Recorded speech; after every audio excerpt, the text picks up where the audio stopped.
Hyundai's just released some of the first trim and packaging information for the 2026 model year of the Hyundai Ioniq 5, and despite this vehicle going through a major refresh for 2025, including the introduction of the high performance N variant, there are going to be some notable changes here for 2026, and some of them might actually feel like deja vu if you're familiar from the 2022 into 2023 model years. So I just want to put a disclaimer here at the beginning of this video. This is the very first preliminary information for the upcoming 2026 model year. If anything happens to change from the information noted in this video, I will go ahead and leave a pinned comment or some information down in the description and comment section below just to keep you guys up to date. And of course, pricing is not available as of me filming this video, but that should be released hopefully over the coming months once production gets underway and these vehicles start to roll out to dealerships. So before we get too far in this video, I do want to say I will be separating this out into the standard Ioniq 5 and the Ioniq 5N at the end of this video, just so there's no confusion as to what features are being gained or lost across the standard models and the high performance N variant, because technically Hyundai does break them down as to two separate models in terms of their trims and stuff like that. So just want to say that here at the beginning. We're going to start out with the standard Ioniq 5 cars and then move on to the high performance N. So starting out with the trims that will be available for 2026, this is going to be the exact same as 2025. So you have the SE standard range with the smaller battery, rear wheel drive only. You have the SE long range, SEL, XRT, and limited. And I did just film my first drive impressions with the XRT if you guys want to go check that out. But unfortunately, there's going to be some changes that I mentioned in that video that actually don't no longer apply to it for 2026, which of course we will be covering over the next couple minutes. Now, starting out going trim by trim, telling you the features that are being added or removed from any particular trim. Starting out with the entry-level SE standard range, features being gained are a new dual voltage ICCB charge cable that can use 120 volt or 240 volt power. Likely very similar to that of some other manufacturers that have interchangeable ends on them, so you can use both 120 or 240 volt power. No word as to how much output that this can put out, but it's likely going to be somewhere around that 7.2 kilowatt range that other manufacturers use for their portable charge cables. But this is an awesome change and should make the OEM equipment that comes with the car a little bit more versatile in its use case. You don't have to purchase an aftermarket one just to get a little bit more power, as long as you have the correct plugs located in your garage. In terms of features lost on the base model, no features are being removed, which is always great to see. Moving on to the SE long range, the only item being gained or lost on this one is that new dual voltage charge cable.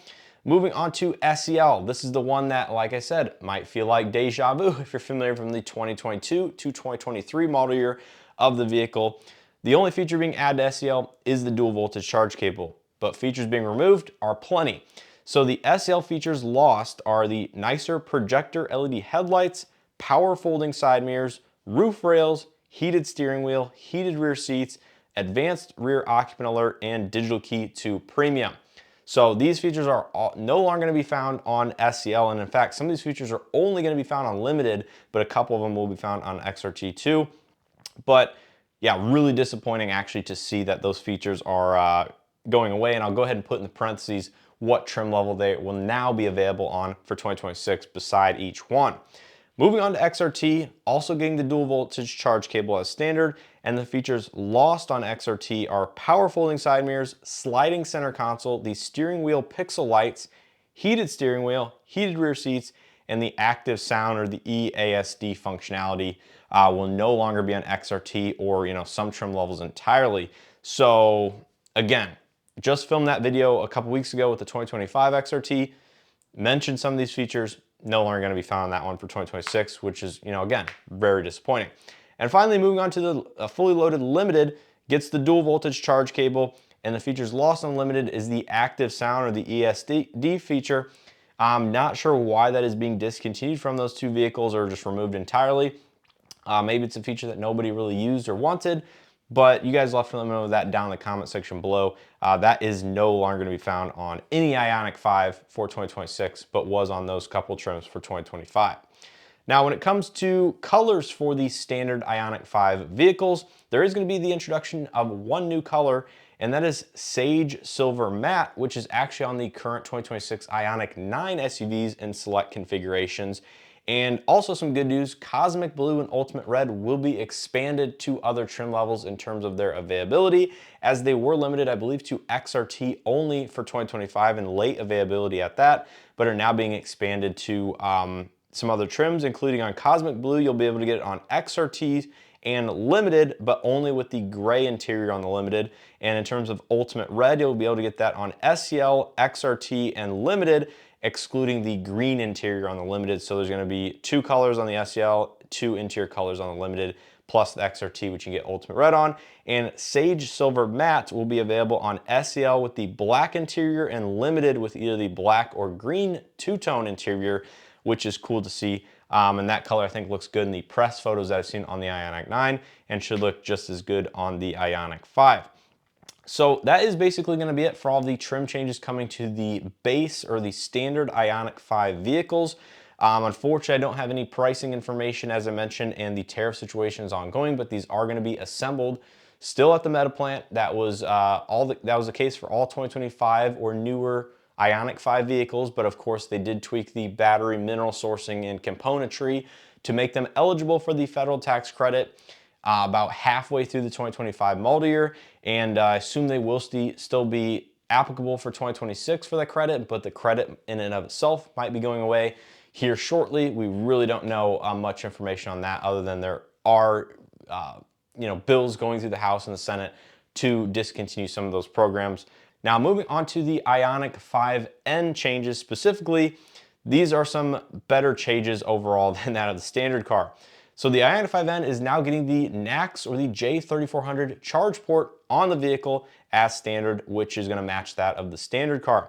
It's also getting the forward attention warning camera mounted on the steering column, so it will have the facial tracking for some of the driver assistance and safety systems. It's getting 10 stages of selectable N-drift optimizer instead of the 1 stage that was on the 2025 model year vehicles. So there's going to be 10 different stages to choose from versus basically the on and off, which it had for 2025. It's also getting the dual voltage ICC-B cable, the NACS, the CCS charge adapter, standard with the vehicle, and the rear windows are now going to be automatic up-down, just like that of some of the higher trims of the standard car, where formerly it was only the 2 front windows automatic up-down. And if you know anything about Hyundai vehicles and the proximity key, the automatic up-down windows are tied to which windows can be rolled down using the buttons on the key fob. So they have to have the automatic up-down windows to be able to roll down to vent them in the summertime, standing 50 feet away with the key fob. So now all 4 windows will go down instead of the 2 windows only on the 2025 car. And there is going to be one new color coming to the Ioniq 5N, and it's Performance Blue Pearl. So last year, Performance Blue Matte was the only blue color available. Now Performance Blue Pearl will be coming to the lineup, and believe it or not, according to the information, it will be the rarest color on the 2026 in terms of Hyundai's planned production, which I was not expecting. I thought the matte color would be less than that of the pearl, but overall, will be available in the same other colors with the addition of Performance Blue Pearl. But that is going to do it here for all the 2026 model year changes coming to the popular Ioniq 5 and Ioniq 5N vehicles. You guys will have to let me know your thoughts and opinions on this down in the comment section below.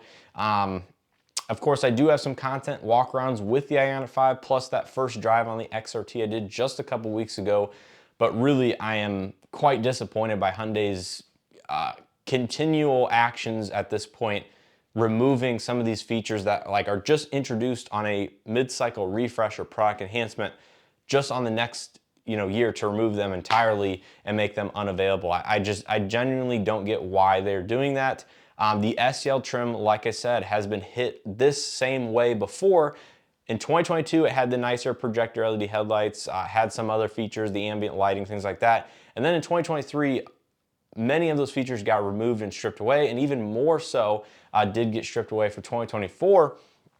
And I just don't necessarily get why they continue to kind of nerf that mid-SEL trim in their vehicles while, changing things up for a mid-cycle refresh. But, nonetheless, that's me ranting a little bit. Let me know what you guys think of these changes or your experience with the 2025 Ioniq 5 down in the comment section below. Hit that like button if you guys enjoyed this video. Check out some of those other videos and content I have on this new refresh vehicle, or just the older ones in general, if you want to know a little bit more about them. And with all that being said, I appreciate continued support here on the channel, and I hope to see you guys in the next one.